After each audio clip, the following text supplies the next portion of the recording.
Hello बच्चों, let's see the question. Depolarization of exolemma during the nerve conduction takes place because of equal amount of sodium and potassium moves out across exolemma. Sodium moves inside and K plus move more outside, more sodium outside and none of these. तो इन्होंने बात करी है depolarisation. तो आपको पता है कि जो पहला स्टेप होता है वो है रेस्टिंग मेम्ब्रेन पोटेंशियल, फिर होता है डीपोलराइजेशन, फिर रीपोलराइजेशन, फिर हाइपरपोलराइजेशन, फिर रिफ्रैक्टिव पीरियड।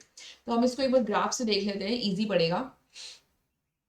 ओके, नाउ इन्होंने बोला है कि जो डीपोलराइजेशन ऑफ एक्सोलेमा होता है वो किस वजह से होता है। तो पहला ऑप्शन क्या है, equal amount of sodium and potassium moves out across the exolemma.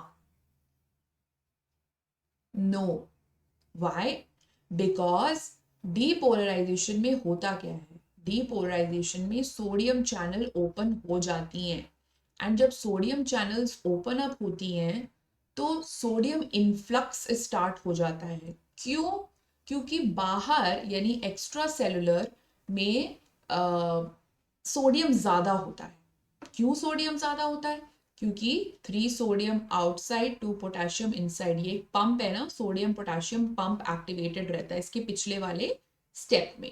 So sodium influx होता है। तो ऑप्शन ए में दिया है कि equal amount of sodium and potassium move out, तो मूव आउट तो करते ही नहीं है, दैट इज रॉन्ग।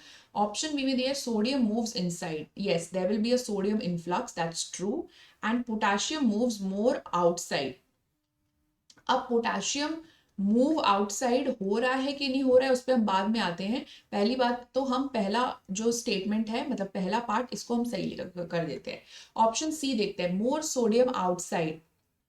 नहीं, सोडियम इनफ्लक्स होने लग जाता है, तो ये गलत हो गया। और डी नन ऑफ दीज तो नहीं, नन ऑफ दीज है कि नहीं वो हम पता लगाते थोड़ी देर में। ऑप्शन बी में दिया है, देखो क्वेश्चन एक बार फिर पढ़ते हैं। Depolarisation of axolemma takes place because of sodium moves inside, which is right, and potassium moves more towards outside. अब डीपोलराइजेशन के टाइम पे पोटेशियम क्या बाहर मूव हो रहा है? हो रहा है कि नहीं हो रहा? पोटेशियम चैनल्स तो क्लोज है ना, तो पोटेशियम तो बाहर मूव नहीं कर रहा। पोटेशियम बाहर मूव करेगा नेक्स्ट स्टेप में जब होगा रीपोलराइजेशन, और सोडियम अंदर मूव करेगा डीपोलराइजेशन के टाइम पे। तो क्वेश्चन में तो सिर्फ डीपोलराइजेशन पूछा है ना, रीपोलराइजेशन तो पूछा नहीं है।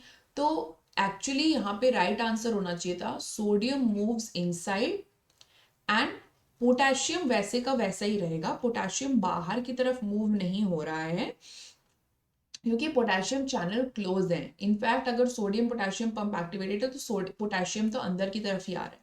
तो ऑप्शन बी भी because of the second part ये थोड़ा सा ना गलत लग रहा है, तो इसको हम हटा देते हैं। यानी कि यहाँ पे हुआ क्या, हमारा डी ऑप्शन ही सही बैठ गया, नन ऑफ दीज।